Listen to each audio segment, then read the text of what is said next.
La primera vez, puede tomar su lugar, la primera vez que escuché este himno, y esta historia ya me la he escuchado, pero la primera vez que escuché este himno lo escuché en una conferencia en inglés. Yo tenía mi celular y vi el celular, estaba teniendo la traducción al español, pero escuché por primera vez este himno en inglés. No sabía absolutamente lo que el himno en sí, en su letra original, estaba cantando,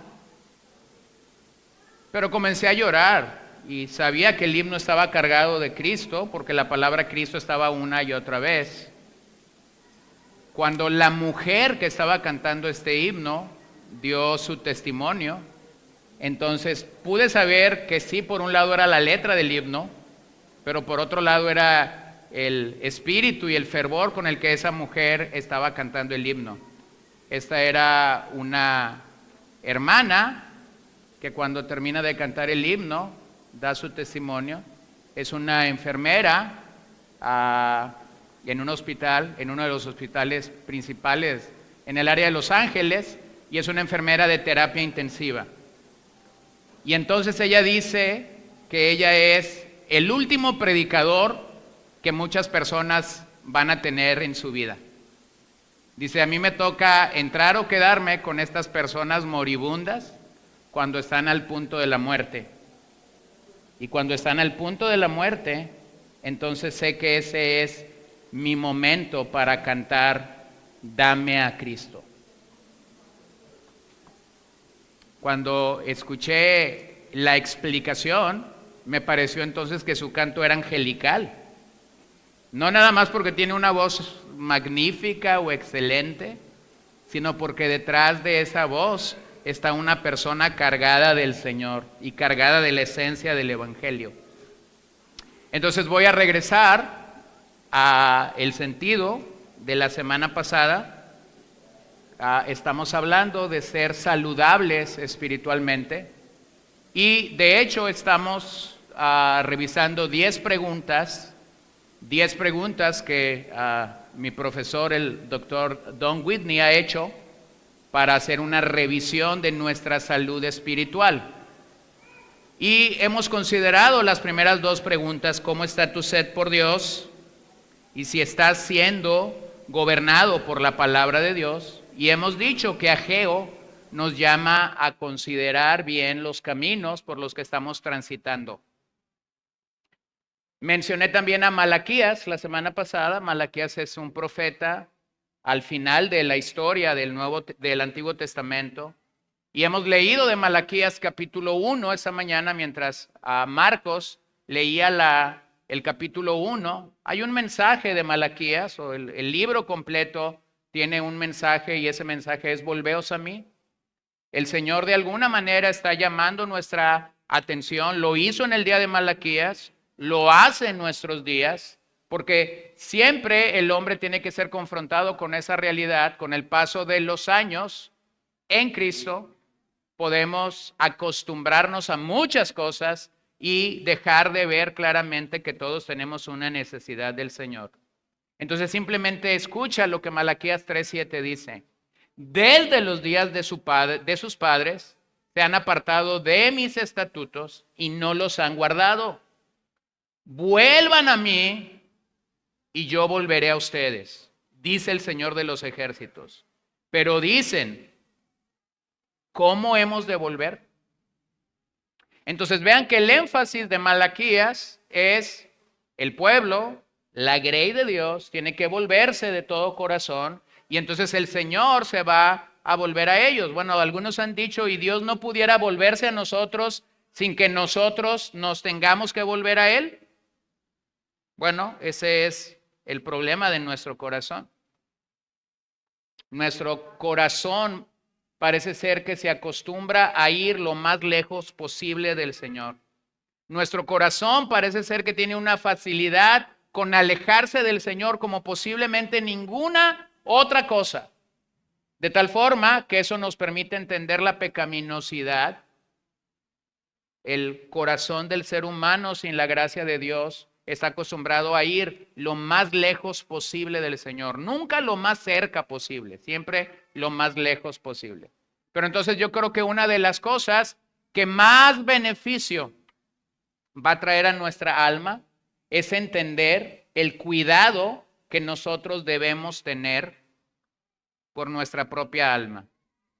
Entonces yo mencionaba el concepto de los puritanos la semana pasada y cómo es que los hermanos en Inglaterra, más o menos 1550, 1700, los hermanos que ministraron la palabra, ellos entendieron que la labor de un ministro de Dios no solamente era ser el predicador de una grey, sino la labor de un ministro de Dios era ser el médico del alma de esa grey.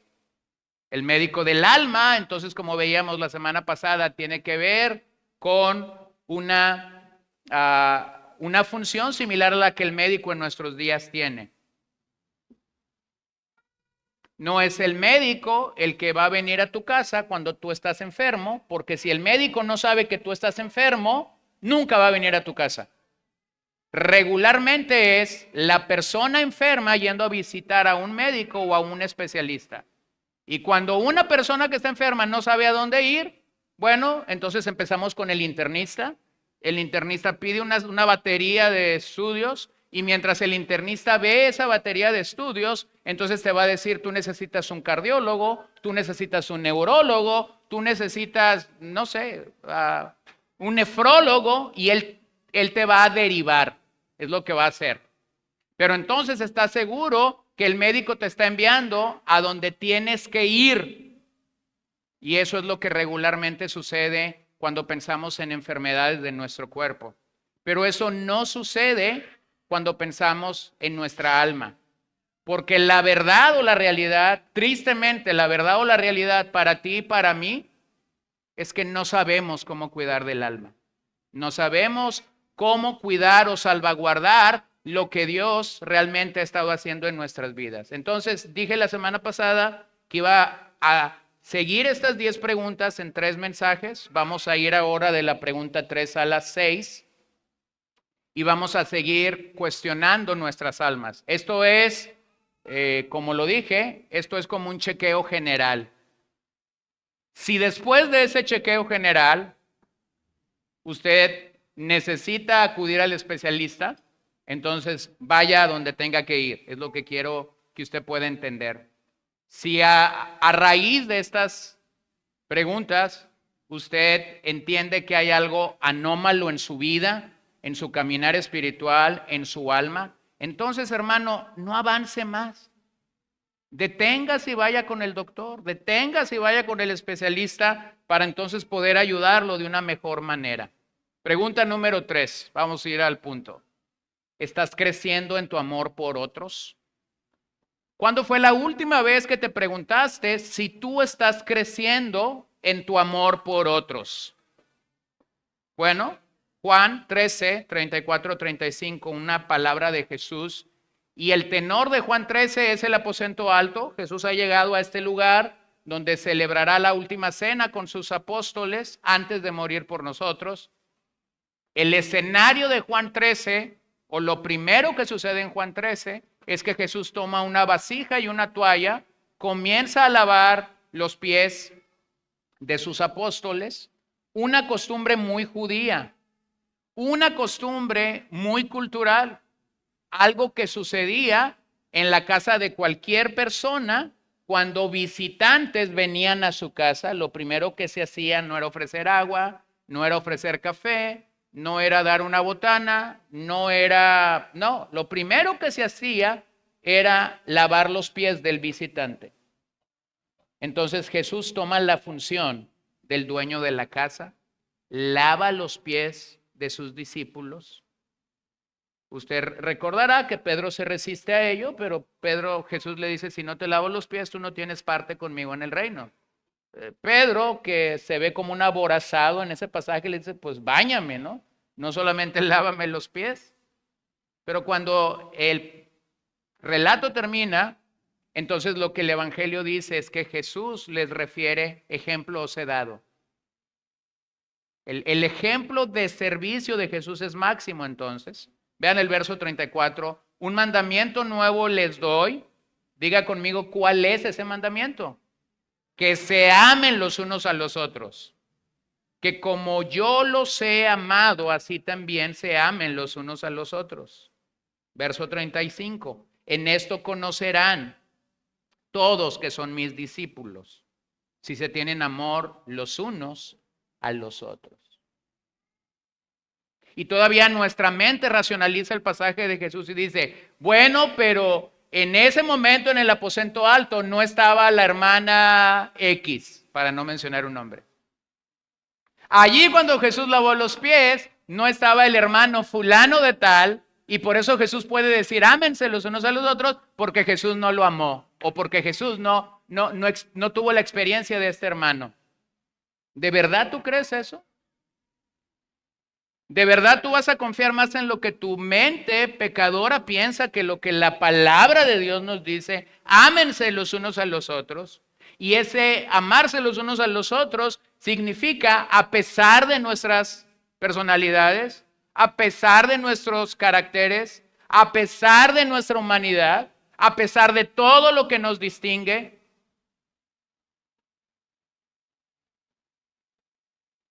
esto es como hace unos meses estábamos aquí en una comida, se para una señora cuando se dice que el café está listo y ella no se da cuenta que yo vengo detrás de ella en la cola. De hecho era una visita y no tenía por qué asustarse de que yo estuviera ahí atrás. Pero me dio tanta risa lo que ella dijo. Cuando ella llega y pone su vaso en la cafetera para jalar café, se da cuenta que el café es colado, ya está preparado y puedes agregar lo que tú quieres agregar. Aunque San Gerson 1.1 dice que el café se toma amargo, porque si le echas azúcar lo estropeas, ¿no? Fin de la cita. Pero entonces esta señora pone el vaso térmico, abre la llave y cuando se da cuenta de que está colado lo cierra y dice, en esta iglesia no saben tomar café. Porque ella quería agüita con engaño de café agregado a su taza, ¿no? Entonces se da la vuelta y se va. Y venimos yo y alguien más detrás de ella y simplemente decimos, pobre señora, está engañada, ¿no? Esto es como la muerte espiritual. Hasta que el Señor te ilumina, te das cuenta que es la realidad. Pero entonces, hermanos, vean lo que Jesús está diciendo. En esto van a conocer que son mis discípulos, en que se amarán unos a otros. Tú puedes tener tu propia historia y tu propia versión de este pasaje. Tú puedes decir, Jesús no conocía a Sultano, Jesús no sabía lo que estaba pidiendo, pero esto es la realidad. La Biblia nos manda a amar a nuestros hermanos, no solo en este pasaje, sino en muchas partes. Yo no puedo tomar la gran cantidad de pasajes que el Nuevo Testamento tiene, donde claramente se observa que esto es un mandato ineludible. Jesús lo dijo, los apóstoles lo predicaron, los apóstoles ratificaron a iglesias diferentes la necesidad de amarnos los unos a los otros. El problema cuando no amamos es nuestro propio corazón, que fácilmente se justifica por qué no debería hacerlo. Mi corazón se justifica por qué yo no debería amar, ni modo, ya tomé el ejemplo, a esta señora que cree que el café soluble es mejor. Mi corazón me va a dar 1000 razones para decir esta señora está equivocada. Pero a pesar de eso, el Señor me dice, ámala. Tu corazón te puede decir, es que la hermana fulana de tal tiene una cara de limón agrio. Ámala. Tu corazón te puede decir, es que esta señora que siempre se sienta detrás de mí canta horrible, ¿por qué no se cambia de lugar? Te voy a decir lo que va a pasar. El próximo domingo cuando llegues y tú quieras sacarle la vuelta y te sientes en otro lugar, ahí te la va a poner el Señor. Enseguida o atrás. Porque lo que el Señor te está gritando es, ¡hey! Yo te amé. Y no sé si ya te cayó el 20, pero el Señor nos amó y estuvo dispuesto a morir en la cruz a pesar de ti y de mí. Nosotros no somos lo mejor. Y esos hermanos con los que a veces podemos tener ciertas diferencias tampoco son lo mejor, pero el Señor te sigue diciendo, ámalos. El problema es que mi corazón siempre encontrará una justificación porque yo no debería de amarlo. A la luz del mandato de Jesús, yo debería encontrar razones para amar a esa persona. A la luz de mi carne, yo siempre voy a encontrar razones para no amarla. Entonces, ¿a quién vas a obedecer? ¿A tus sentimientos? ¿A tus circunstancias? ¿A tu peregrinaje en esta tierra o a la palabra de Dios? Mira lo que Lutero decía de este mandato. Cuanto más ama a una persona, cuanto más un cristiano ama a una persona, más cerca está de la imagen de Dios. O sea, más nos parecemos a Dios. En otras palabras, más piadosos somos. La palabra piedad es ser como Dios o figurarme a Dios.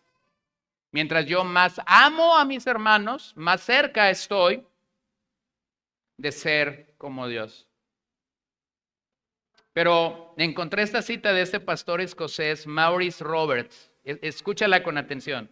Cuando se trata de crecer en el amor, los mejores creyentes encuentran que su progreso es lento y sus logros son escasos.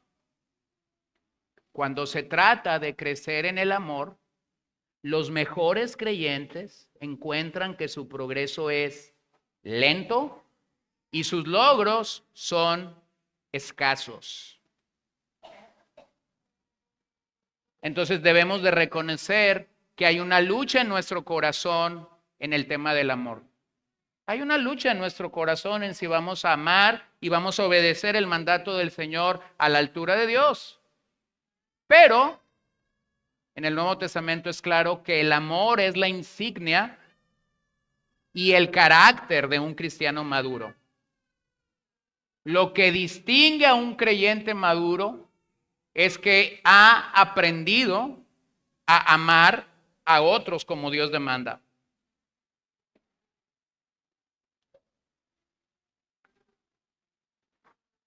Así que a la luz de esta pregunta, el asunto pareciera ser sencillo. Si tú estás creciendo en amor por tus hermanos de manera continua, eso significa que tú estás madurando. Si tú no estás creciendo en amor por tus hermanos, eso significa que tú no estás madurando. Juan, el apóstol, ha ganado el título de ser llamado el apóstol del amor, dado que es quien aborda el tema del amor de una manera continua, el tema del amor de una manera permanente. Vean cómo lo dice en Primera de Juan 3:23. Y este es su mandamiento, que creamos en el nombre de su Hijo Jesucristo. Y en eso no hay duda. O sea, todos entendemos que el evangelio es creer en Jesucristo. Pero vea lo que dice inmediatamente. Y que nos amemos unos a otros como Él nos ha amado.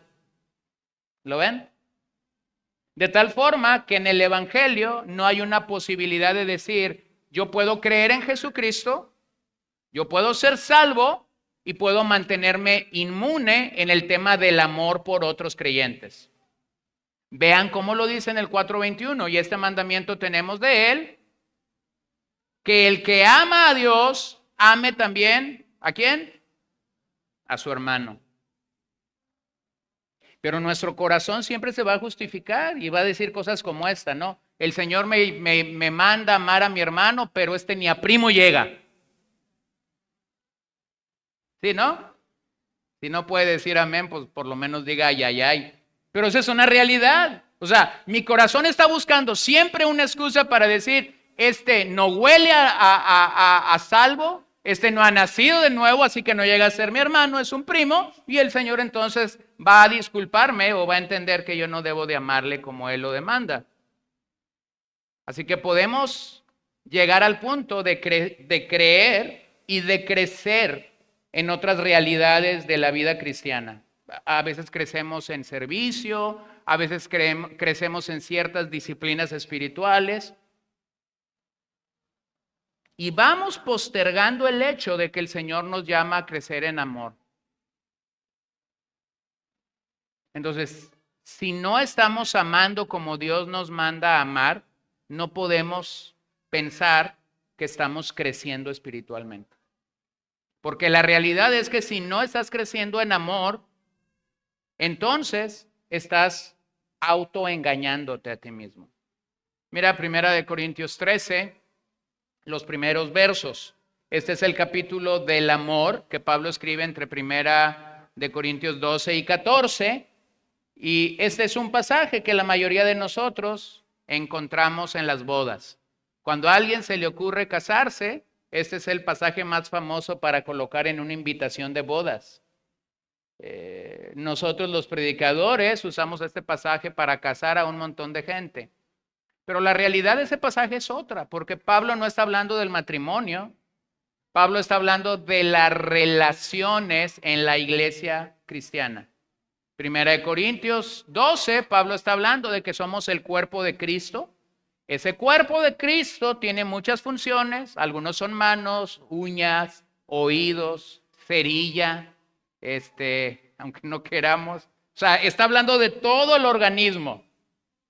Luego llega al capítulo 13 y dice, todo eso está bien. Somos el cuerpo de Cristo, pero el cuerpo funciona cuando se ama. Este es el tipo de amor que debe de haber en el cuerpo. Y luego llega a 1 Corintios 14 y está hablando de los dones espirituales y está haciendo un par de correcciones en la iglesia de Corinto acerca de los dones espirituales. Entonces, el amor que está ahí, discúlpenme que rompa sus estereotipos de amor y paz, pero el amor que está ahí no es el amor entre un jovencito de 25 años y una de 23. El amor que 1 Corintios 3 está mencionando es el tipo de amor que el apóstol bajo revelación del Espíritu Santo está apuntando que debe de haber en la iglesia. Verso 1, si yo hablo lenguas humanas y angélicas, pero no tengo amor, he llegado a ser como metal que resuena o címbalo que retiñe. Si tuviera el don de profecía y entendiera todos los misterios y todo conocimiento, y si tuviera toda la fe como para trasladar montañas, pero no tengo amor, nada soy. Y si diera todos mis bienes para dar de comer a los pobres, y si entregara mi cuerpo para ser quemado, pero no tengo amor, de nada me aprovecha. El amor es paciente, paciente, paciente, es bondadoso. El amor no tiene envidia, el amor no es jactancioso, no es arrogante, no se porta indecorosamente, no busca lo suyo, no se irrita, no toma en cuenta el mal recibido. ¿Cuál es el contexto? La iglesia. La iglesia se edifica, o el cuerpo de Cristo es edificado a través de los dones espirituales que Dios ha querido dar a los creyentes o a los hermanos que están en una congregación. Pero los dones y los ministerios que Dios ha dado para que esa iglesia pueda crecer y pueda ser edificada mutuamente requieren el aditamento del amor. De tal manera que si yo no tengo amor, vengo a ser como un metal que está simplemente resonando. Vengo a ser como simplemente tomar una baqueta y pegarle ahí a un platillo y eso suena, pero cuando deja de sonar, entonces el sonido se quita. Pero eso no es lo que Pablo está diciendo aquí. Si usted sigue leyendo el capítulo, lo va a entender. Es más, haga esa tarea. Lea 1 Corintios 12, 13 y 14 sin parar y usted va a entender de lo que Pablo está hablando a cabalidad. Pero si usted leyera el capítulo 13, yo no tengo tiempo, usted va a encontrar que ese amor al que Pablo está haciendo mención es un amor que se puede enfriar. Es un amor que se puede enfriar. Es un amor que puede pasar por momentos turbios. Es un amor que puede pasar por valles muy oscuros. Es un amor que puede parecer no amor. Y más o menos sucede como en el matrimonio. con el paso de los años, lo que estaba al principio puede no estar allí. Cuando ese amor se enfría, dice Pablo, perdemos la paciencia para con nuestros hermanos. Cuando ese amor se enfría, entonces la persona se piensa solo en sí o nos ensimismamos, dejando de ver las necesidades de otros. Cuando ese amor se enfría, estamos tan preocupados por proyectos que nos olvidamos de las personas. Cuando ese amor se enfría, no estamos dispuestos a proteger lo que Dios quiere que hagamos. La razón es que ese amor simplemente se enfrió. Y yo creo que sería un buen inicio de nuestro caminar en el Señor en este año, que nosotros pudiéramos preguntar cómo está nuestro amor por Dios y cómo está nuestro amor por nuestros hermanos. Este no es un amor pasional, este no es un amor sentimental, este es un amor de convicción. A pesar del pecado, a pesar de tu frialdad, a pesar de tu apatía, este es el amor bíblico.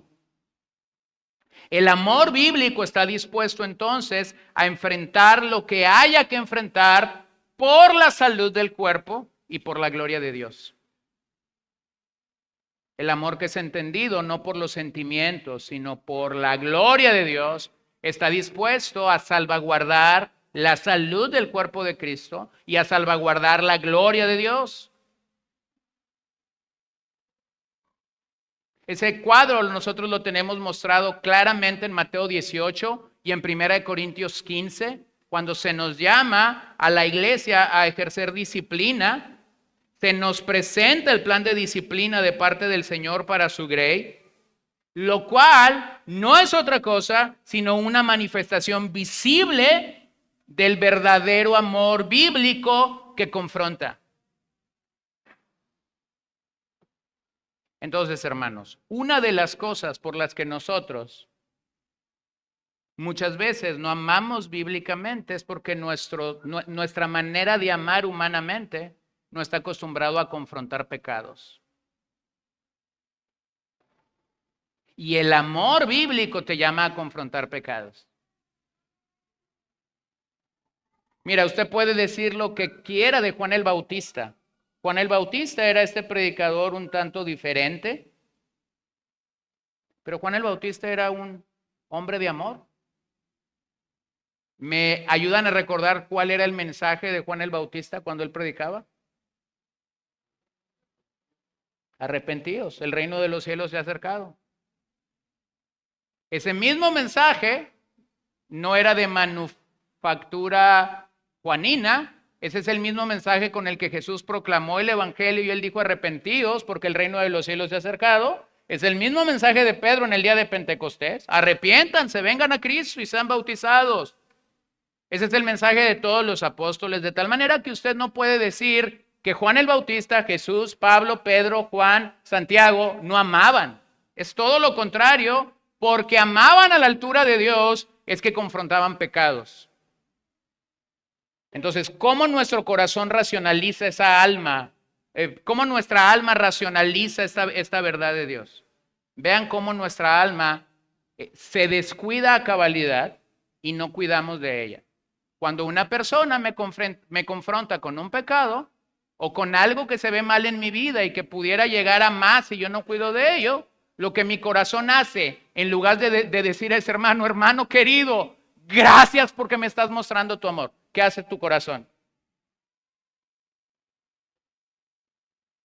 ¿Se cierra? ¿Qué más hace tu corazón? Se molesta, se enoja y entonces decimos, este hermano está endemoniado. Hermano, acabas de perder una tremenda bendición para tu alma. Cuando una persona confronta mi pecado, confronta tu pecado, aunque no sea tu especialista personal, es un médico del alma que está entendiendo que el amor de Dios confronta pecados. Este amor está en declive, el amor de Primera de Corintios está en declive cuando no sentimos amor por los perdidos. Hermanos, si tú no sientes agobio por los perdidos, tu amor está frío. Si una persona está pasando una necesidad temporal y tú no sientes amor por esa persona, tu amor está frío. Hace unas semanas estábamos aquí en un ensayo para el coro. Llegó una familia, pidió hablar conmigo. Cuando yo salí, escuché a la familia y contaron su historia. No pedían dinero, pedían trabajo. Bueno, pedían lavar baños, lavar carros, trapear, todo estaba hecho. Entonces les digo, bueno, no tengo nada de eso, pero los invito a cenar. Había un par de hermanas que estaban cocinando en este cuarto para cuando terminara el ensayo, era el último ensayo y pudiéramos cenar juntos. Así que los invité a cenar. Ellos estuvieron allí más o menos donde está ahora la hermana Josefina. Empezaron a escuchar los cantos que se estaban cantando y empezaron a llorar. Entonces les dimos cena, después les dimos alguna ayuda económica, pero lo impresionante fue que traían a una pequeñita como de unos 5 o 6 años.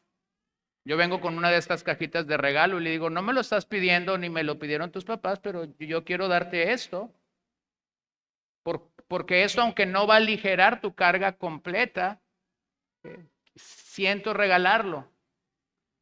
Nunca había visto a un niño que en un segundo pasara de una cara de felicidad, porque alguien lo ha sorprendido con un regalo cuando no lo esperaba, a las lágrimas. Entonces esta niña primero rió, pero al instante lloró. Eso no lo platico para glorificarme a mí. Eso lo platico simplemente para reconocer algo. A donde quiera que nosotros volteamos va a haber necesidad. Espiritual, física, material, de todo. Pero una manera visible como yo puedo entender que estoy creciendo en amor es que mientras voy caminando por la vida y veo la necesidad de mi hermano, yo no digo voy a orar. Yo no digo voy a hacer un comité para ver qué hacemos. Yo amo, porque el amor es práctico. Es una acción rápida que surge de un corazón redimido. Entonces el punto no es la velocidad del amor, el punto es la dirección del amor. ¿Usted ha escuchado eso? Me enamoré en un abrir y cerrar de ojos. Bueno, es un amor veloz. Regularmente las historias que yo he escuchado de enamoramiento rápido, puedo equivocarme con algunos aquí, pero he escuchado demasiadas historias que el final de esa película es divorcio. Porque no fue un amor pensado, porque no fue un amor razonado, porque no fue un amor que fue pasando por una serie de eventos y de situaciones que me llevaron a decir, sí es esta la persona con la que yo me quiero unir el resto de mi vida. El punto no es la velocidad como respondemos al amor. Cualquiera puede responder en un abrir y cerrar de ojos, el punto es la dirección.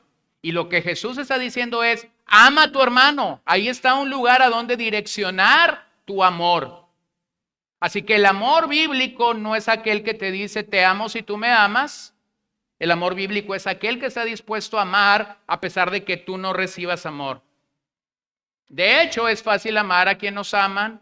La grandeza del amor bíblico es ser generoso y esparcir amor a quienes no te aman. Lo que hace grande el amor de Dios no es que tú respondas a la gente que te ama. Lo que hace grande el amor de Dios es que tú ames a pesar de que no recibas nada a cambio. Así que habría 3 áreas donde yo puedo mostrar o donde yo puedo saber si estoy creciendo en amor en este particular. Primero, amor por los creyentes. ¿Cómo estoy amando a los creyentes? Y cuando yo pienso en cómo amo a los creyentes, yo no pienso en los creyentes de China, de Australia, de Austria, de Polonia, de No. Cuando yo pienso en cómo amo a los creyentes, yo pienso en los creyentes de Vida Nueva. Ni siquiera pudiera pensar en los creyentes de otra iglesia local aquí en la ciudad, a los que veo esporádicamente. El otro día me encontré con un hermano de carro a carro, o bueno, de carro a moto. Él iba en moto y yo iba en carro. Y nos unimos en la esquina de un bulevar y de una calle. Yo bajo el vidrio, le digo, ¿cuánto tiempo tengo sin verte? Y entonces este hermano me dice, como unos 6 años. Bueno, yo no llevaba la cuenta tan exacta, pero qué gusto verte, Dios te bendiga, salúdame a tu pastor, feliz año nuevo y vámonos. Bueno, puedo mostrar ese tipo de amor, pero tenía 6 años sin verlo. ¿Dónde es que específicamente yo puedo saber si estoy creciendo en ese tipo de amor? En estos creyentes a los que veo semana tras semana, a los que veo 2 o 3 veces por semana, con los que a veces voy a tener ciertos tipos de fricciones, con los que a veces voy a tener ciertos tipos de sinsabores. Ahí es donde yo puedo saber si realmente estoy creciendo en amor. Mira Gálatas 6:10. Así que entonces hagamos bien a todos según tengamos oportunidad y especialmente a los de la familia de la fe. Qué reto, ¿no? Sí, hermanos, qué reto, especialmente a los de la familia de la fe. Bueno, una segunda área en la que yo puedo saber si estoy creciendo en amor es amor por los perdidos. Ya lo mencioné hace un momento. ¿Cómo está tu amor por los perdidos? ¿Cómo está tu amor por ese grupo identificable de personas que no tienen al Señor, que no tienen paz, que no tienen amor, que no tienen la gracia salvadora? ¿Cuál es tu sentimiento por esa persona? ¿Qué es lo que tú sientes por esa persona, por esa mujer, por ese hombre, por esos niños? Los perdidos tienen rostro. Cuando yo oro por un perdido, yo no estoy como orando por un montón o por un bulto de gente. Cuando yo oro por un perdido, yo pongo nombres y apellidos. Señor, salva a Margarita que no te tiene. Salva a esta mujer con la que camino en el parque. Salva a esta mujer que me encontré en la tienda y que estaba llorando y que cuando yo llegué y le hablé de ti, me dio su nombre. No oramos simplemente por decir, ay Señor, te presento al mundo entero. Hermano, ¿puedes orar por el mundo entero? Sí, sí puedes hacerlo. Pero tu amor en crecimiento se va a ver mostrado cuando tú le dices a esta persona llorando, ¿podrías darme tu nombre porque voy a orar por ti? Podríamos tomarnos un café porque tengo algo que decirte del Señor. ¿Lo ven? Amor por los perdidos. Tercero, amor por tu familia. Ese es el lugar más cercano donde podemos crecer en amor genuino.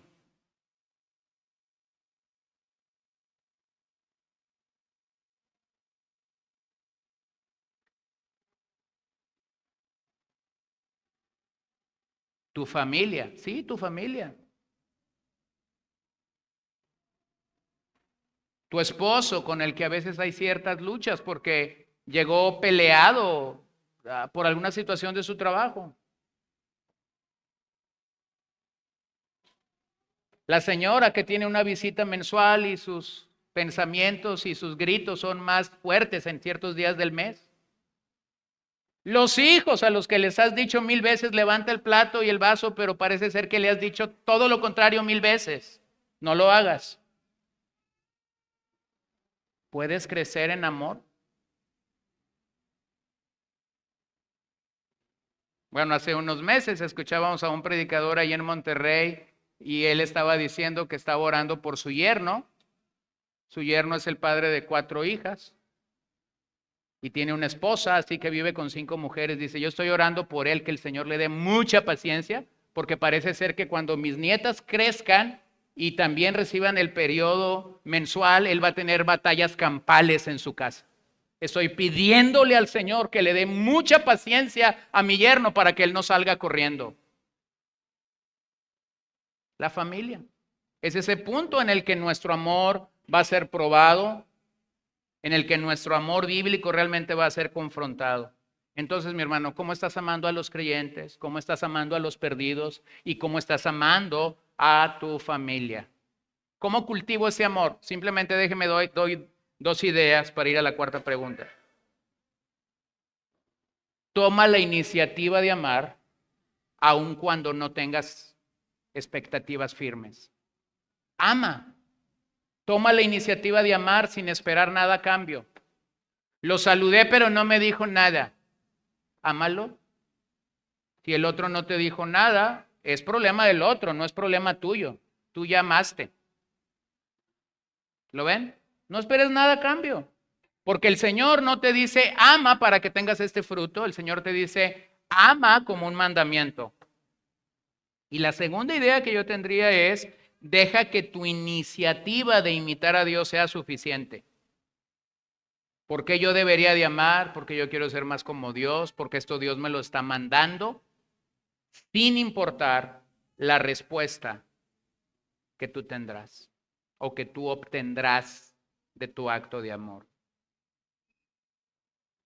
Ya nada más para terminar. Hermanos, hay gente rara en esta iglesia. Hay gente rara. Es más, lo voy a decir de otra forma. Hay gente rara empezando por su pastor. Para que no se agüite, pues. No lo digo por nadie en lo personal. Lo digo porque de este lado de la eternidad, todavía nuestro pecado nos hace vernos raros. Yo soy raro, tú eres raro, todos somos raros. No es que esté jugando con el tiempo verbal, pero esa es la realidad. Y a pesar de esas rarezas, el Señor nos sigue diciendo, ama a tu hermano. Amén. Número 4. Por favor, que ese no sea el resumen de su mensaje al salir de este lugar. Si alguien le pregunta esta tarde, ¿qué dijo el pastor esta mañana? La respuesta no debe de ser, el pastor dijo que él es raro. Porque eso puede tener una hermenéutica muy distinta para interpretarse. No, somos raros, pero a pesar de ello nos debemos de amar. Pregunta 4, ¿estás creciendo en tu sensibilidad por la presencia de Dios? No solamente si estamos amando, número 4, ¿tú estás creciendo en tu apreciación o en tu sensibilidad por la presencia de Dios? Mira, cuando nuestras vidas están creciendo en el Señor, nosotros vamos a anhelar su presencia de manera continua. Ya hablamos de gozar de buena comunión con los santos a través del amor, pero cuando nosotros crecemos en nuestra apreciación por la presencia de Dios, nosotros vamos a gozar de buena comunión con el Padre. Dios se ha revelado a nosotros y eso lo hace a través de dos sentidos. La revelación general de Dios es una revelación que tiene que ver con la creación. La creación nos grita que Dios es su Señor, su Creador. La creación proclama los cielos, la tierra, el sol, la luna, las estrellas.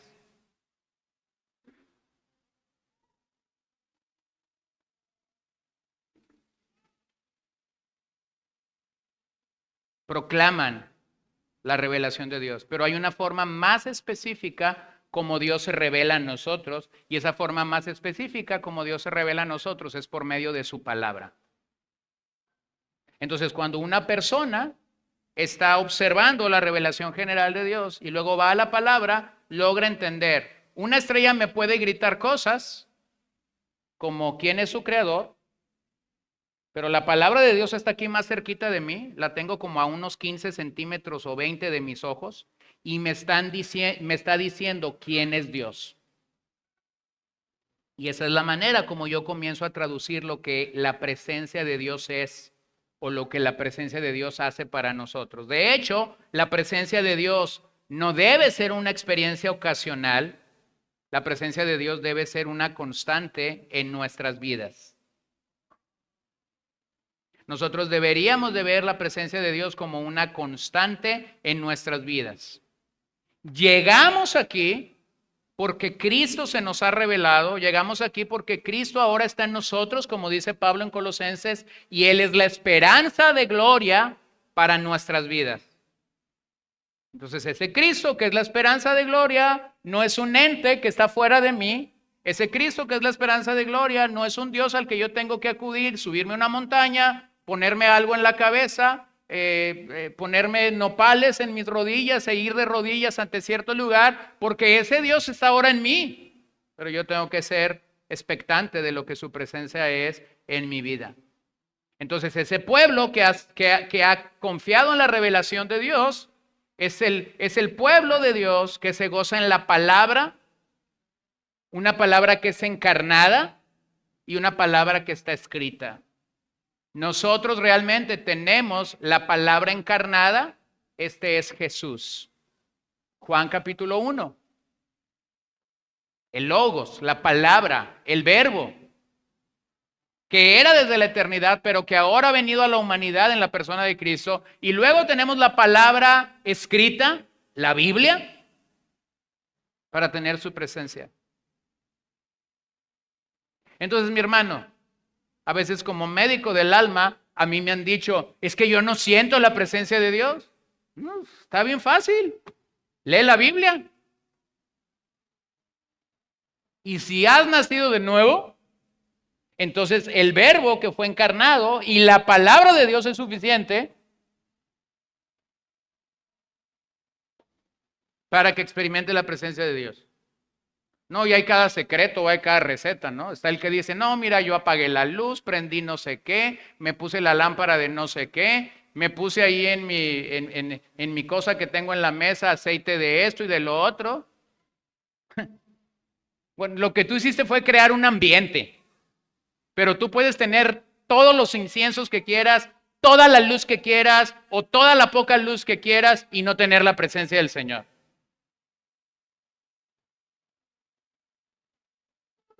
¿Lo entiende, hermano? O sea, Jesús encarnado, la Biblia escrita, es suficiente para nosotros.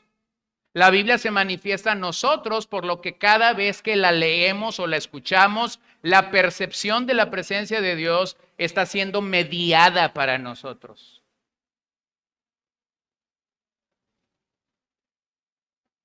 Como ejemplo, simplemente te lo digo, tú puedes tener el ambiente y resulta que el ambiente no fue propicio para ti.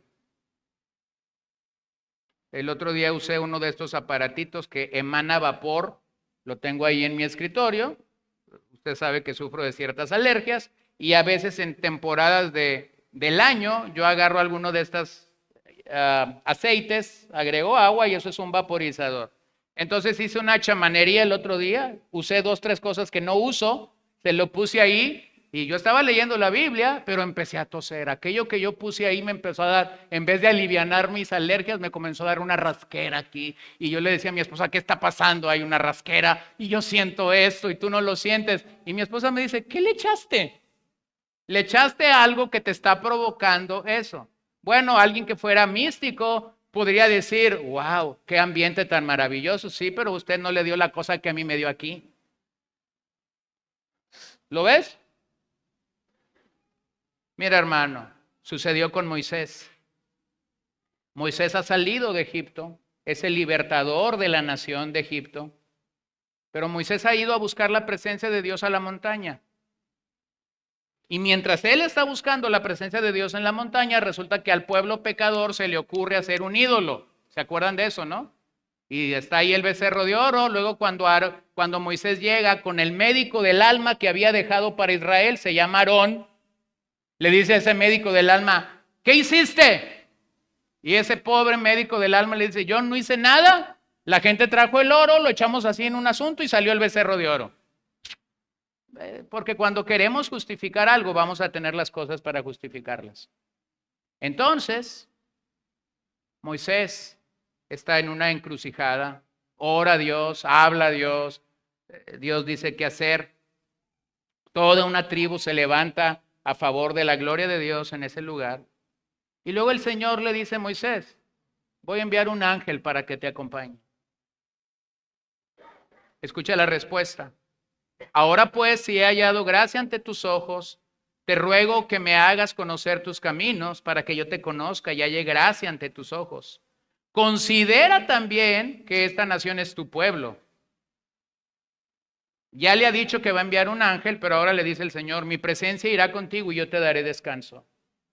le contestó el Señor. Entonces Moisés le dijo, si tu presencia no va con nosotros, no nos hagas salir de aquí. O sea, primero le dice, voy a enviarte un ángel para que los guíes. Después el Señor le dice, mi presencia irá contigo y yo te voy a dar descanso. Pero vean la respuesta de Moisés. Si tu presencia no va con nosotros, no nos hagas salir de aquí.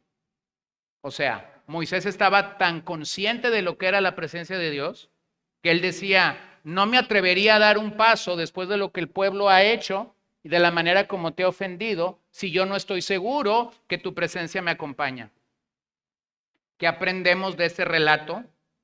Bueno, algo que tendríamos que reconocer. Moisés reconoció que no hay sustitutos de la presencia de Dios. No hay nada que pueda sustituir la presencia de Dios. No hay nada que pueda sustituir la presencia de Dios.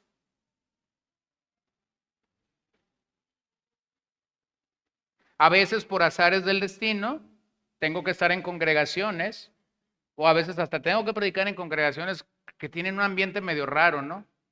Ahora parece ser que la moda es la menor cantidad de luz que tú puedas tener en una iglesia. Yo le he hecho la pregunta a mi esposa, ¿llegamos a una iglesia o a un antro? La gente ni siquiera tiene luz para leer su Biblia. La gente ni siquiera tiene luz suficiente para verle el rostro al que está a un lado suyo. Tú puedes entrar y salir a estas iglesias y nunca saber quién estuvo detrás de ti, quién estuvo a un lado tuyo, porque ni siquiera la cara se les ve. Y yo he estado parado esperando que me den el púlpito para predicar y yo me he hecho la pregunta, ¿qué le pasaría a esta iglesia si le quitáramos las luces? Si le quitáramos los instrumentos, si le quitáramos el humo, si les quebraras todo el ambiente al cual ellos están acostumbrados. La pregunta es, ¿qué quedaría? Bueno, esa misma pregunta me la voy a aplicar a mí y te la voy a aplicar a ti.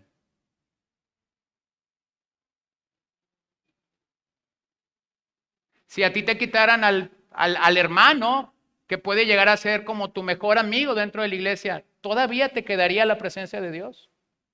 Si a ti te quitaran al pastor que te ha pastoreado por 15 años, quiera el Señor que no, todavía te quedara la presencia de Dios. Si a ti te quitaran la persona que te alcanzó para Cristo, ¿todavía te quedara la presencia de Dios? Si tú dejaras de hacer lo que haces para el Señor en la iglesia, ¿todavía te quedara la presencia de Dios? Si tu respuesta es no, arrepiéntete. No importa lo que se cuelgue, no importa lo que hay aquí, no importa si esto no existiera, no importa si aquí no hubiera esta plataforma y estuviéramos en el piso, la seguridad mayor o mayúscula que el pueblo de Dios debe tener es que la presencia de Dios nos acompaña.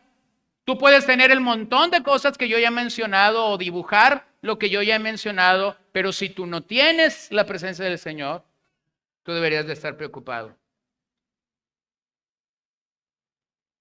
Recuerdo la historia de aquel predicador visitando a un amigo suyo, no lo ha visto por los últimos 10, 15 años, ha venido para estar con este pastor que aparentemente tiene un éxito maravilloso en la ciudad donde pastorea porque su iglesia ha crecido un montón. Llega su amigo del otro lado del país y cuando va por él al aeropuerto, su amigo viene para predicar viernes, sábado y domingo en su iglesia. Y cuando él le dice, mira, antes de llevarte a comer, vamos a ir a la iglesia, vamos a ir a que conozcas el campus. Entonces, se bajan del estacionamiento, comienzan a caminar el campus y tardan 1 hora diciéndole, mira, aquí hacemos esto, aquí hacemos esto otro, aquí están esto, y Y 1 hora el pastor hablando y diciéndole, pum, pum, pum, pum, pum. Entonces, su amigo le dice, bueno, ahora vamos a comer, ¿tienes algo que decirme? Y el pastor visitante le dice, sí. Quiero decirte algo, me sorprende todo lo que tú has hecho sin Dios. Le había hablado de todo menos de Dios. Le había hablado de los músicos, le había hablado de los bautizados, le había hablado de la gente que oraba, le había hablado de la gente que servía, pero Dios no estaba en su boca.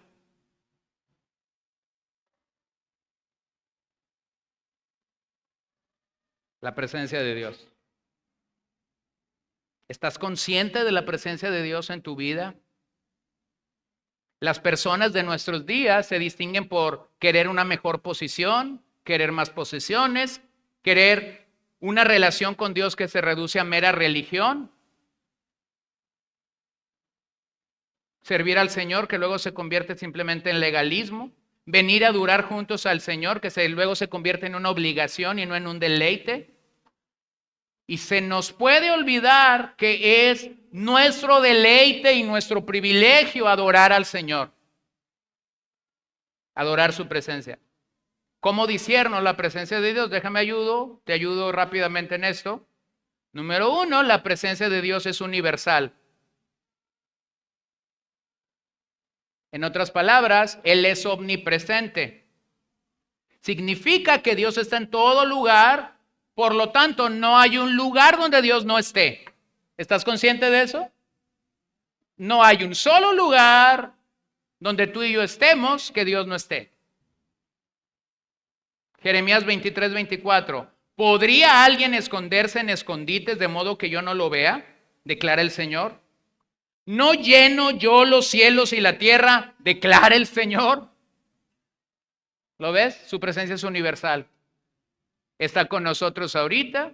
Estaba contigo cuando desayunaste.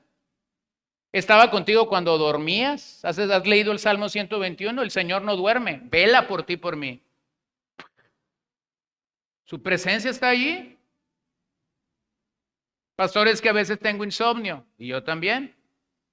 Es que a veces cuando yo tengo insomnio yo no siento a Dios. A veces yo tampoco. Pero yo estoy seguro que ahí está. ¿Por qué? Porque su presencia es universal. Él es omnipresente. Está en todo lugar. Está en toda latitud. Está en todo momento de nuestras vidas. Segundo, la presencia cristológica. Dios está. Dios estuvo. Dios está. Dios estará en Jesucristo. Recuerda el anuncio, tristemente el anuncio que muchos solo recordamos en la Navidad. Emmanuel. Dios, ¿con quién? Dios con nosotros. El milagro de la encarnación es este. Emmanuel, Dios con nosotros. Entonces, cuando una persona me dice, es que yo no siento la presencia de Cristo en mi vida, la pregunta que tú tienes que hacerle es esta. ¿Eres salvo? Si la respuesta es sí soy salvo, entonces tú le tienes que decir a esa persona, Emmanuel, Dios con nosotros. Y Dios no llegó para salirse y Dios no entra y sale de nosotros de manera intermitente. Dios vino a ser morada en ti y en mí y es la presencia de Cristo la que está con nosotros todos los días. Número 3, la presencia de Dios morando en nosotros. No solamente puedo decir, Emmanuel, Dios conmigo, sino que más tarde es el apóstol Pablo quien escribe que somos el templo del Espíritu Santo.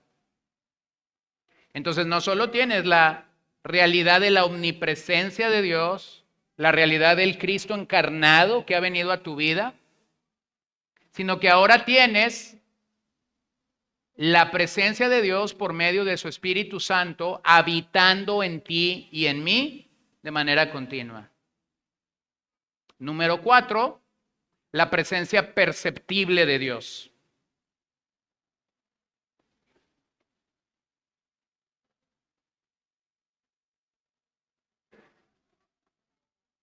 Es como cuando vienes a la iglesia y de repente saludas a un hermano y ese hermano te dice algo como esto. Dios habitó con nosotros. Dios estuvo aquí. Dios nos habló. Yo le digo a mi esposa a veces, de cierta hermanita, y yo le digo, no importa lo que prediques, siempre su conclusión es, Dios estuvo aquí. Bueno, gloria a Dios. Tiene una percepción de la presencia de Dios que es así. Dios estuvo aquí. Y eso es bueno, porque eso simplemente me dice de cómo nosotros podemos cultivar la presencia de Dios en nuestras vidas. No es algo místico. Es algo perceptible.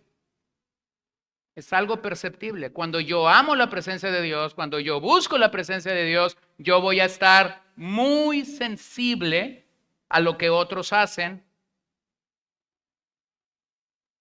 y voy a responder claramente a ello como Dios estuvo con él, Dios me habló por medio de él. Una vez escuchamos a un predicador y cuando terminamos de escuchar a ese predicador, yo le pregunté al que estaba enseguida de ti y de mí, ¿qué opinas? Entonces esta fue su opinión. Dios acaba de hablar en nuestras vidas. Su presencia es perceptible. Número 5, la presencia celestial de Dios. Bueno, la Biblia nos habla de que la presencia de Dios se manifiesta en el cielo como en ningún otro sitio. Obsérvalo en la oración del Padre Nuestro, cuando Jesús está orando y está diciendo, hágase tu voluntad como en el cielo, así se ha hecho en la tierra. Eso te habla de que la presencia de Dios en el cielo es una presencia realmente plena, total, suficiente. Y número 6, la presencia eterna de Dios. Ese tipo de presencia que tú y yo experimentaremos por toda la eternidad, por siempre en el cielo, o un tipo de presencia que se perderá por toda la eternidad en el infierno.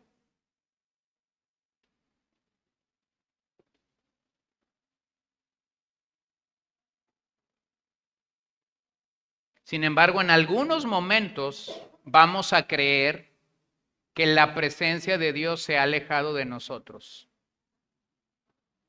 Lo que ya mencioné la semana pasada, que los puritanos llamaron las deserciones de Dios. Y el problema con ese tópico de las deserciones de Dios es cuando nos acostumbramos a vivir sin la conciencia de su presencia. Hubo 2 personas que experimentaron esto de manera diferente. Uno es Jesús. Jesús desde la cruz clamó al Padre y dijo, Dios mío, ¿por qué me has abandonado? Era un hombre consciente de lo que la presencia de Dios es, ¿no? Me encanta leer el relato de Martín Lutero cuando en alguna ocasión leyó este pasaje y dice, mi mente no lo puede entender. Y entonces él le dice a la esposa, mira, voy a ir al jardín, voy a orar y voy a volver a leer este pasaje las veces que tenga que leerlo hasta que yo lo entienda. Bueno, se vino la hora del desayuno, no lo había entendido. Se vino la hora de la comida, no lo había entendido. Se vino la hora de la colación o del café en la tarde, no lo había entendido. Cuando ya era noche, Lutero gritó desde el patio de su casa y dijo, oh no, Dios mío, abandonando a Dios. Esa es la realidad. El clamor de Jesús el hombre desde la cruz es, Dios mío, me has abandonado. Pero eso es imposible cuando entiendes la Trinidad.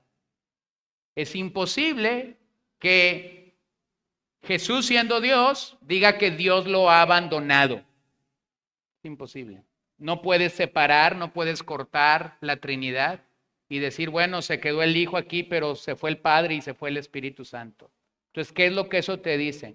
Lo que eso te dice es el valor que Jesús tenía por la presencia del Padre. El otro hombre que experimentó, no algo similar, pero que es lo que quiero contrastar, es Sansón. Sansón antes de su captura no sabe lo que ha pasado. Dios ha estado con Sansón en los últimos eventos de su vida, la presencia de Dios ha estado en los últimos eventos de su vida. La historia de Sansón es sorprendente porque cada vez que Sansón hace algo para la gloria de Dios, Jueces dice que el Espíritu de Dios venía sobre él. Entonces, entraba el Espíritu Santo y salía. Entraba y salía. Esa es la manera como la presencia del Espíritu Santo en el Antiguo Testamento es mostrada. La presencia del Espíritu Santo en el Nuevo Testamento es esta. El Espíritu Santo ha venido al creyente para hacer morada, pero se queda. No es intermitente. El Espíritu no está entrando y saliendo. El Espíritu Santo en el Nuevo Testamento ha venido a hacer una morada permanente. Entonces, Sansón no sabe lo que Jesús sí sabe en la cruz. Jesús sí sabe que la presencia de Dios, por lo menos en un sentido humano, no está con él. Pero Sansón, cuando está en el momento de su captura, dice, otra vez volveré a salir de esta. Total, la presencia de Dios me acompaña. ¿Cuál fue la sorpresa? La presencia de Dios no lo acompañaba. Dios había decidido no más entrar de la forma como entraba con Sansón. Entonces Sansón dice, saldré de esta como en otras ocasiones. Pero si tú lees la biografía de Sansón completa, sabes que Sansón no salió de esa como en otras ocasiones. Entonces la respuesta al abandono de su presencia puede ser agonía o apatía. Cuando la presencia de Dios está en ese sentido de las deserciones, la respuesta de tu corazón puede ser agonía, como la de Jesús en el Calvario. Dios mío, ¿por qué me has abandonado? O puede ser tu respuesta apatía. Dios está obligado a ayudarme. Dios otra vez va a mostrar que Él es Dios. Cuidado. Cuidado. Fue ese sentimiento de abandono en la cruz lo que hizo que el alma de Jesús estallara delante del Padre. Hay dos momentos en las últimas horas de vida de Jesús donde su alma estalla. La primera en Getsemaní, cuando Él está llorando y su sudor, como dice el Evangelio, es sangre. La agonía es tal sobre su vida que Él está dispuesto a orar y decir, Dios mío, si fuera posible, líbrame de esto. Inmediatamente después la oración es culminada diciendo, pero sea hecha tu voluntad. Sí, pero su alma acaba de ser abierta delante del Señor. Unas horas más tarde su alma vuelve a estar abierta delante del Señor y su alma ahora está diciendo, Dios mío, ¿por qué me has abandonado? Hermano, nuestra alma va a responder a la aparente ausencia de la presencia de Dios solo de dos maneras. O tu alma agoniza por la presencia de Dios y eso mostraría tu crecimiento espiritual, o tu alma se ve apática y tu alma puede decir, todo está bajo control, no pasa nada. ¿Cómo cultivamos deseo real por su presencia? Bueno, un par de ideas. Ve frecuentemente a la Biblia, porque la Biblia es la revelación de Dios para nosotros. ¿Quieres amar la presencia de Dios? ¿Quieres enamorarte de la presencia de Dios? Ve al lugar más seguro donde la presencia de Dios está siendo mostrada para nuestras vidas. Reconoce que la presencia de Dios realmente está hablando para ti. Reconoce cuando en la presencia de Dios hay una voz que está siendo hablada para ti. Nuestra respuesta a esa voz debería ser oración. Oración privada y oración congregacional, como lo que hemos hecho esta mañana. Bueno, también pudieras recordar y proclamar el atributo de la omnipresencia de Dios. Pudieras recordarte a ti mismo, la presencia de Dios es real, Dios está aquí, Él es omnipresente. Cuando llegas a un punto donde hay una persona que te está diciendo, es que no sé si Dios está aquí, entonces tú afirmas el atributo de la omnipresencia. Tú buscas un salmo, tú buscas una porción de las Escrituras donde se está diciendo que Dios es omnipresente. Y entonces le dices a esa persona, mira, aquí está en la Biblia, Dios es omnipresente. Puede que tú no lo sientas, puede que tú no lo veas, pero Dios es omnipresente. Estás afirmando ese atributo. Hermano, no dejes de orar para que la presencia de Dios pueda ser una realidad para tu vida. Pídele a Dios que su presencia sea real para tu vida. Salmos 16:11, me darás a conocer la senda de la vida. En tu presencia hay plenitud de gozo. ¿Dónde? En tu presencia hay plenitud de gozo. En tu diestra hay deleite para siempre. A veces la gente me dice, es que nada me satisface. A mí me lo han dicho, lo tengo todo y no tengo nada. Nada me satisface. Entonces yo abro mi Biblia, voy al Salmo 16 y le digo, puedes tenerlo todo, pero estás ausente de esto. La presencia de Dios o no es importante para ti o no estás siendo sensible a esa presencia. Lo voy a volver a leer porque soy medio terco y me lo tengo que recordar. Me darás a conocer la senda de la vida. En tu presencia hay plenitud de gozo. En tu diestra hay deleites. Fíjate bien, deleites. ¿Para cuándo? Para siempre. No para ahorita. Preocúpate si de allí dijera para ahorita o para el momento cuando tu alma está abatida. No, ahí dice que hay deleite para siempre. Entonces, cuando tú no encuentras deleite en lo que estás buscando, hay un solo lugar donde tú podrás encontrar deleite pleno para tu alma.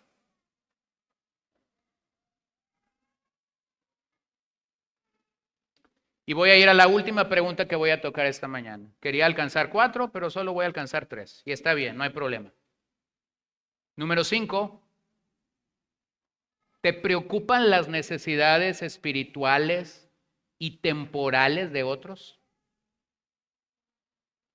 ¿Te preocupan las necesidades espirituales y temporales de otros? Escucha lo que se decía de los primeros creyentes del siglo I. Se dijo de los cristianos del primer siglo en su defensa: se aman el uno al otro, las necesidades de la viuda no son ignoradas, rescatan al huérfano, el que tiene da al que no tiene de buena gana y sin jactancia. Bueno, eso distinguió a la iglesia primitiva. Estoy tomando las palabras de alguien que fue ante el emperador para abogar por los cristianos. Cuando el emperador hace la pregunta, bueno, ¿y quiénes son los cristianos? Esta fue la respuesta: se aman el uno al otro, las necesidades de las viudas no son ignoradas, rescatan al huérfano, el que no tiene da al que tiene de buena gana y sin jactancia. Mira, si vas a la historia de la iglesia vas a encontrar algo. El cristianismo es una religión que se preocupa por otros. El cristianismo es una religión que se preocupa por otros. No tengo el tiempo. Si tienes problema con la palabra religión, hay mucha evidencia por qué el cristianismo es una religión. Tenemos un sistema de creencias, tenemos todo lo que una religión de forma conceptual debería tener. Entonces, no tengas problema si alguien te pregunta por la religión. A veces somos un tanto preocupones por algo que no deberíamos de ser. Pero si lo ves como una religión, esta es una religión que se preocupa por otros. Velo a lo largo de la historia de las misiones.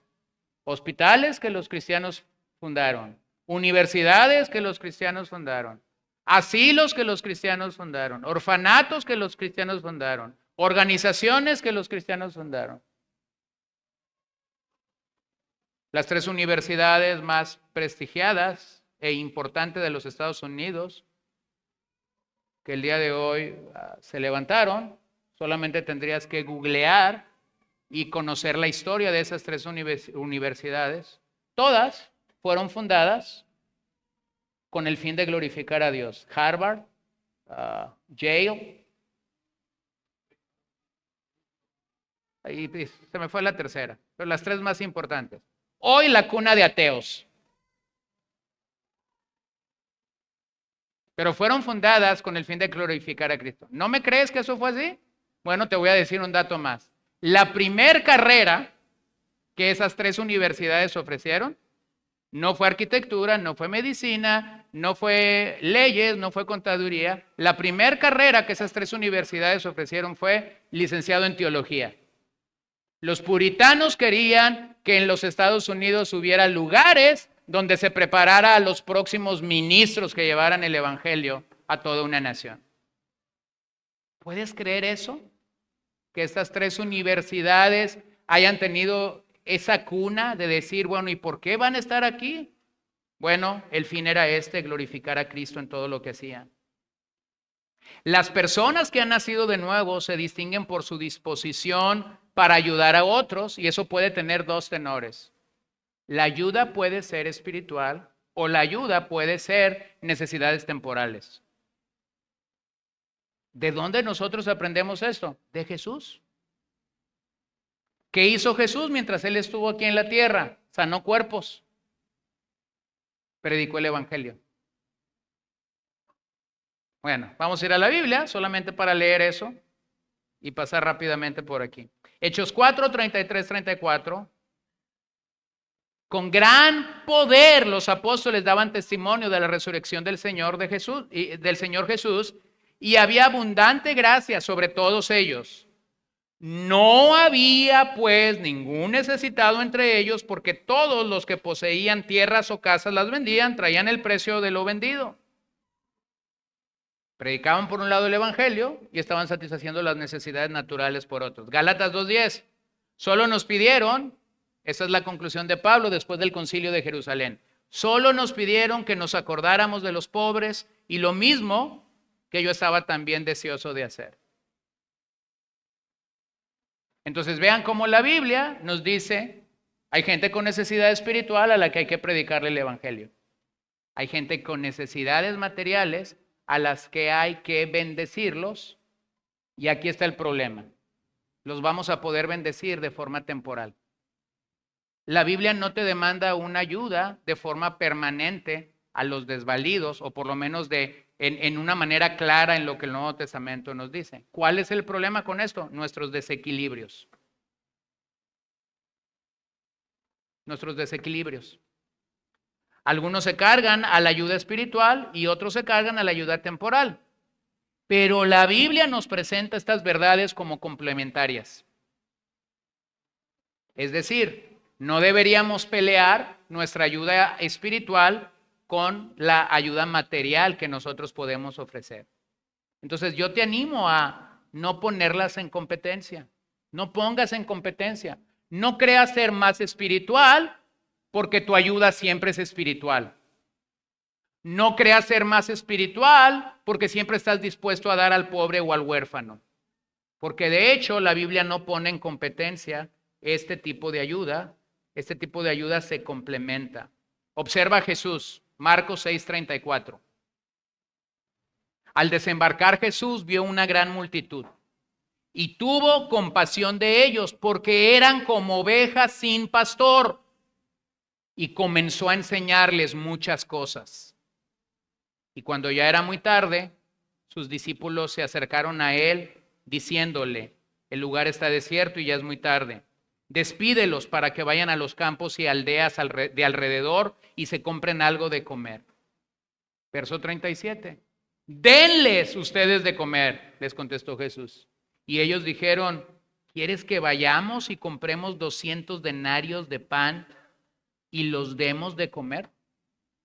Ahora déjame, solo te pongo en contexto, más o menos un denario era el salario diario. Eso significaba 200 días de salario. ¿Quién estaría dispuesto en una sola edición a dar 200 días de trabajo para dar de comer a esta gente? Bueno, nadie. Imagínate eso. Tú trabajas 200 días y solo porque a Jesús se le ocurre predicar y juntar a una multitud, ahora resulta que yo tengo que pagar mi trabajo de 200 días. Nadie estaba dispuesto a hacer eso. Ahora, observen el equilibrio del pasaje. Jesús pudo haber predicado y dicho, yo ya les prediqué salvación, aquí terminó mi tarea. Pero ahora Jesús dice algo como esto. Sus espíritus están llenos, pero todavía sus estómagos están vacíos. Entonces ya llenamos sus espíritus, ahora vamos a llenar sus estómagos. Entonces, hermanos, el problema no es dinero. El problema es compasión. Porque a veces tenemos el dinero, pero no tenemos compasión. Jesús no tenía este dinero. Los apóstoles no tenían ese dinero. A lo mejor se hacían una cooperacha entre la multitud, tampoco tenían ese dinero.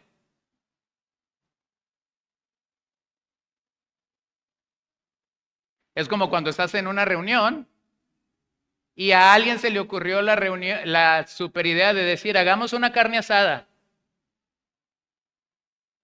¿Y cómo va a ser? Pregunta uno. Bueno, que sea de cooperacha. Sale uno y pone 10 pesos. Ni para la servilleta alcanza. Llega otro y pone 15 pesos. Bueno, ya compraron un paquete de servilletas. Pero si la cooperacha va a estar al nivel de los primeros dos, la carne nunca va a llegar. Entonces posiblemente van a estar servilletas o platos desechables, pero nunca la carne va a llegar.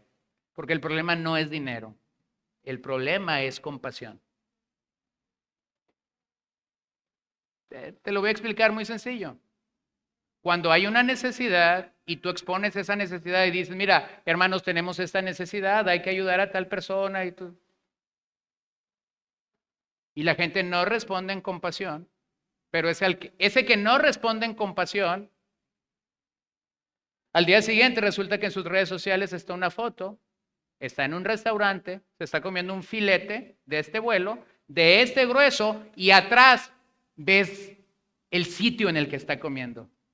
Y tú dices, me parece sorprendente que ayer no hayas podido bendecir a alguien con 100 pesos, pero que ahora estés en una fotografía donde tu solo plato cuesta 400 pesos, pero resulta que tú estás con la familia y tú vas a pagar la cuenta de 5. El problema no es dinero, el problema es compasión. Compasión. Entonces Jesús no tenía dinero, los apóstoles no tenían dinero. La gente, si hubieran hecho una cooperacha, no hubiera llegado a los 200 denarios, si fuera eso, pero tenía compasión. Y la compasión nos hace hacer cosas que muchas veces el dinero no te va a hacer. Su compasión lo llevó a ministrarles y después a llenar sus estómagos. El escenario que tenemos en este pasaje no es muy diferente a nuestros días. Nuestros días están llenos de personas hambrientas espiritualmente y hambrientas físicamente. El mundo yace perdido. El mundo está como el evento que Jesús está narrando aquí. El mundo yace como ovejas sin pastor. Pero es importante que observemos que ni Jesús resolvió todas las necesidades y hubo ocasiones en las que Jesús se alejó de las personas sin resolver sus necesidades. Y yo creo que eso da equilibrio. Eso da equilibrio. Lo voy a poner de esta manera porque esto lo permite hacer. Yo soy un predicador, pero yo no puedo pensar que toda la gente que no es salva en este momento en el mundo, yo les voy a poder predicar. ¿Sí lo ven? Por eso en la gracia de Dios, Él tiene voceros de Dios en todos los países, en todas las aldeas, en todas las tribus, en todos los lugares. Y entonces donde esas almas que yacen sin pastor ahora se encuentran, Dios va a enviar a alguien que les predique el mensaje del evangelio y de la salvación. Pero yo no puedo como predicador estar diciendo, tengo que alcanzar a todos los miles de personas de este mundo que no tienen al Señor. ¿Sabes por qué? Porque no me va a alcanzar el tiempo, no me va a alcanzar la voz, no me van a alcanzar las energías y no voy a llegar a todos estos países donde toda esa gente que no habla mi idioma está. Entonces, yo como predicador no voy a poder alcanzar a toda la gente que ahora mismo no es salva. Segundo, nosotros como dadores no vamos a poder satisfacer todas las necesidades materiales de este mundo. Entonces, ni lo intentes, hermano. Porque si el hombre más rico del mundo se pone a regalar dinero, a dar de comer a los hambrientos, a dar cobija a los que tienen fríos, va a dejar de ser rico en algún momento. ¿Sí lo entienden o no lo entienden? O sea, no voy a poder yo como predicador satisfacer toda el hambre espiritual que hay en esta tierra. Tú no vas a poder satisfacer todas las necesidades materiales, físicas o de hambre que hay en esta tierra. Entonces no intentemos resolver todo porque Jesús no lo hizo. Jesús alimentó aquí a los 5,000 y se fue. Pero en otra ocasión, Juan capítulo 6, Jesús llega a un lugar a predicar y hay toda una multitud. Y vean lo que Jesús les dijo. Ustedes no vienen por mi predicación. Ustedes no vienen por mi palabra. Ustedes vienen porque ustedes comieron ayer. Y Jesús les predica posiblemente el sermón más duro que nosotros vamos a encontrar en los evangelios. Juan capítulo 6. De tal manera que al final, cuando la gente comienza a irse, porque Jesús no les dio de comer y solamente les dio la palabra, entonces Jesús voltea a ver a sus discípulos y les dice, ¿y ustedes qué? ¿También se van a ir? La respuesta de Pedro es, Señor, ¿a quién iremos si solo tú tienes palabras de vida eterna y de salvación para nuestras almas? Entonces vean eso, hermano. Nosotros realmente podemos valorar en este punto dónde es que estamos. ¿Cómo respondes a la necesidad espiritual y a la necesidad física de otros? Bueno, más o menos debería equilibrarse. Si yo tengo a una persona frente a mí que tiene hambre, entonces le doy de comer, pero le doy el evangelio también. Porque de nada sirve que tú le des de comer si no le vas a dar el evangelio. Te tengo noticias, a las 24 horas o a las 12 va a volver a tener hambre. Y si tú lo acostumbras a que cada vez que extiende la mano tú le das, te voy a decir el peligro de esto. Te acabas de convertir en su Dios. Te acabas de convertir en su muleta. Te acabas de convertir en su silla de ruedas. Cada vez que esa persona tenga una necesidad, ¿a dónde crees que va a correr? Es más, ya ni te va a tocar el timbre, te va a gritar y te va a decir, apúrate porque ya llegué. Porque así funciona nuestra carne. Eso no va a tener mucho beneficio para el alma de esa persona. Porque lo que esa persona está haciendo simplemente es sangrarte. Sangrarte. Tú le vas a decir lo que tú necesitas es a Dios. Sí, sí necesito a Dios, pero también necesito la carne que me vas a dar este día. Dame la carne y después vengo por Dios. Se va a llevar la carne y nunca vas a poder llegar a Dios. Te digo algo, el problema no es la gente, el problema eres tú. No entendiste de qué se trata el poder compartir para las necesidades de otros. Gálatas 6:1, cuando habla de aquellos hermanos que flaquearon o tuvieron alguna derrota espiritual, nos dice que sobrellevemos las cargas los unos de los otros, pero ahí sobrellevar las cargas es un sobrellevar las cargas de manera temporal. O sea, tú no puedes llevar las cargas materiales o espirituales de una persona de forma total. Lo he explicado y lo he dicho aquí, por ejemplo, ¿no? Cuando una persona está llegando a este proceso de finalizar su vida, que está yendo al hospital, regresando a casa y yendo al hospital y regresando a casa y llega un momento en el que dicen ya no podemos hacer nada más por ti, espera, ve a tu casa y espera el momento final y que a lo mejor vas a tener que montar una pequeña habitación con este enfermo. Bueno, se requiere ayuda espiritual y posiblemente por algunos días o semanas esté yendo a esta casa continuamente a orar o a platicar con esta persona. Finalmente, si Dios lo quiere así, va a morir.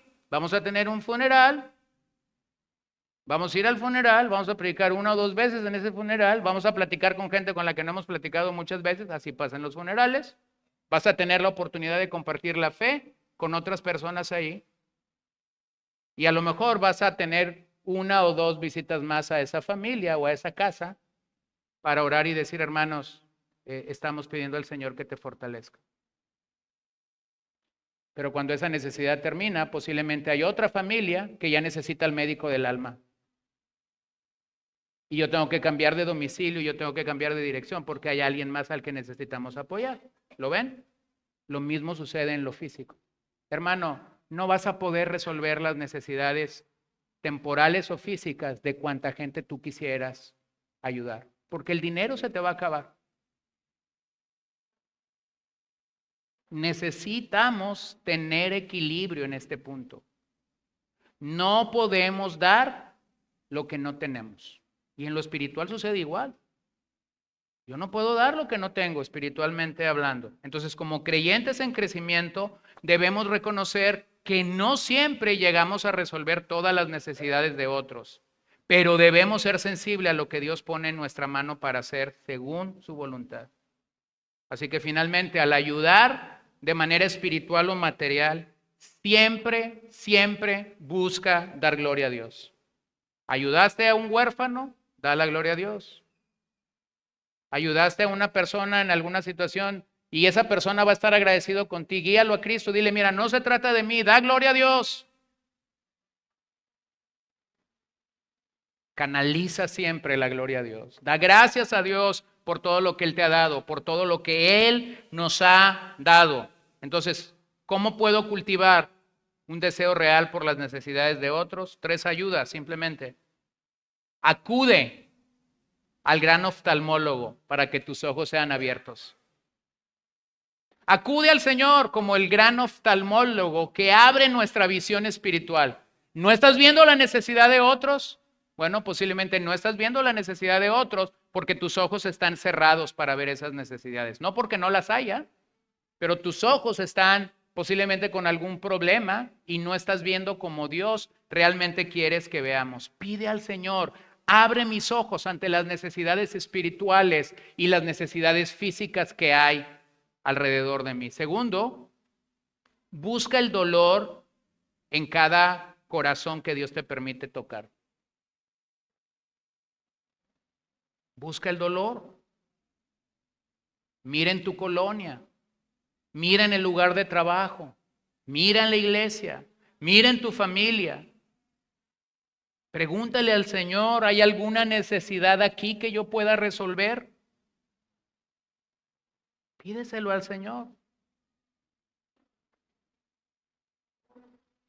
Haz algo por el Evangelio y por el bien de los demás. ¿Cómo lo haces? Encuentra gozo en satisfacer las necesidades que Dios pone a nuestro alrededor. Encuentra gozo al dar para las necesidades de otros, encontrando que a la par Dios satisface tus propias necesidades. Entonces, hermanos, evaluemos si realmente nosotros estamos creciendo en este particular. ¿Estás dando para la necesidad espiritual? ¿Estás dando para la necesidad material de otras personas? ¿Pudieras quedarte y ministrando a una persona por toda una noche? ¿Pudieras dejar que el vuelo se te vaya porque hay un alma necesitada de ti, que su vuelo viene 6 horas después del tuyo? Y estás en ese punto de decir, o me voy o le predico a Cristo. ¿Pudieras dejar ir tu vuelo? A sabiendas de que tienes que comprar un boleto mucho más caro que el que ya tenías. ¿Lo ves? Eso te confronta con tu propia carne y nos confronta con nuestra propia carne porque entramos al punto. Bueno, ¿es dinero o es compasión? Y yo ya les he demostrado, el punto no es dinero. El punto es compasión. Porque no sé si lo entiendes, pero este Dios al que tú y yo servimos, la Biblia dice que Él es dueño ¿de qué? De todo el oro y de toda la plata. Entonces, más o menos las cosas funcionan así. Cuando yo o tú tú y yo estamos haciendo la voluntad de Dios y Dios realmente quiere que yo haga esto, entonces déjame decirte cómo opera esto. Dios se encarga de proveer. Pero si tú quieres hacer las cosas desde tu carne, entonces tú tienes que talachar. Tienes que ser como cuando vas a tumbar una pared y empiezas quitando el enjarre y te llegas dando cuenta que el ladrillo más o menos es de este grueso, pero luego el enjarre, si lo hizo un albañil de los viejitos, queda así de grueso. Entonces tú tienes que comenzar a talachar para tumbar todo el enjarre, entonces llegar más o menos a la médula o al corazón. Y cuando llegas a la médula o el corazón te encuentras con la dureza de la gente que te dice no quiero dar. Pero cuando tú entiendes que Dios provee para ti todo lo necesario porque tú estás haciendo la voluntad de Dios, entonces tú no talachas. Tú lo que haces simplemente es decir, Dios, tú me llamaste a hacer esto, tú vas a proveer lo que yo necesito para hacer esto. Porque más o menos lo dijo un misionero en palabras más o palabras menos, pero él dijo, la obra de Dios hecha en la forma de Dios nunca escasea de los recursos de Dios. En otras palabras, cuando nosotros estamos concentrados en la compasión que Dios está dando a nuestras vidas, es sorprendente la manera como Dios va a proveer para esa área de servicio al Señor lo que Él quiere hacer. Entonces, mi hermano, nuevamente yo te llamo a que esta semana, mientras oramos y leemos la Biblia, puedas preguntar al Señor, ¿estoy amando más a mis hermanos? ¿Estoy creciendo más en esta área del amor? ¿Puedo ver eso palpable en mi vida? ¿Estoy siendo más sensible a la presencia de Dios? ¿Estoy ayudando para las necesidades espirituales y materiales de otras personas que Dios pone a mi alcance? A veces los retos son grandes, pero Dios siempre nos ayuda, porque esto se trata de Él y no de nosotros. Vamos a ponernos en pie, vamos a orar y vamos a dejar la pregunta 7 pendiente para la próxima semana. Señor, oramos esta mañana que tú extiendas favor y gracia sobre nuestras vidas. Padre, qué maravilloso es poder entrar en la confianza y en la seguridad de que tu presencia está con nosotros y no nos ha abandonado. Padre, gracias por venir a nosotros, gracias por morar en nosotros, gracias por estar aquí en nosotros, gracias por llenarnos, gracias por satisfacer nuestra hambre de ti. Gracias que mientras hemos predicado tu palabra en esta hora, tú nos has dado a Cristo. Nos has dado a Cristo en nuestra mente, nos has dado a Cristo en nuestra alma, nos has dado a Cristo en lo más profundo de nuestro corazón. Y aún las preguntas y las áreas más difíciles que pudiera haber en nuestras mentes y en nuestros corazones, tú las puedes llenar y tú las puedes satisfacer. Oro que sigas quebrantando nuestro corazón. Oro que mientras seguimos examinando estas preguntas para hacer una revisión clara de nuestra salud espiritual, nosotros podamos correr a ti. Si nos encontramos faltos de peso o deficientes, oramos que tú nos ayudes. Oramos que tú bendigas todo nuestro ser, todo nuestro corazón, y nosotros podamos en verdad glorificarte solo a ti y a nadie más. Te lo pedimos para tu gloria en esta hora, te lo pedimos para tu honra en esta hora. Gracias por permitirnos escuchar tu voz por medio de tu palabra. Gracias por permitirnos ser sensibles a tu presencia y a llegarnos a ella para que tu mano de favor sea con nosotros. Padre, yo oro esta tarde también al salir de este lugar que bendigas el tiempo que yo y una buena cantidad de varones esta semana tomaremos para nuevamente estar en el fuerte para portavoces.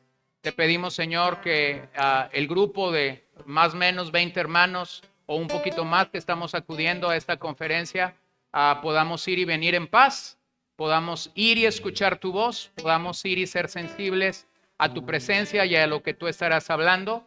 Y también yo ruego que tú te quedes en nuestras casas, con nuestras esposas, con nuestros hijos, suplas todo lo necesario y nos ayudes en todo para la gloria de Dios. Te lo pedimos en tu nombre y te damos gracias, Señor, en esta hora. Amén.